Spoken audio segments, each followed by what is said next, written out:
আল্লাহ যখন কাউকে ভালোবাসে তখন তার শরীরে 4টি নিশানা পাওয়া যায়, অর্থাৎ 4টি আলামত যদি আপনার শরীরে থাকে মনে করবেন আল্লাহ আপনাকে ভালোবাসে।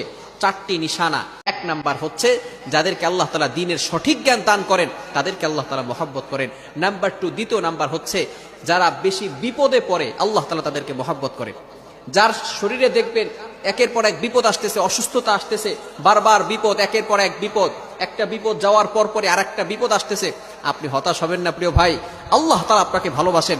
এই কোটি কোটি মানুষের ভিতরে আল্লাহ তাআলা আপনার প্রতি ফোকাস করেছেন, আল্লাহ তাআলা আপনাকে ভালোবেসেছেন বিধায় আল্লাহ পাক রব্বুল আলামিন আপনাকে বিপদ দিয়েছেন। মনে রাখবেন নবীদেরকে আল্লাহ তাআলা বিপদ দিয়েছেন।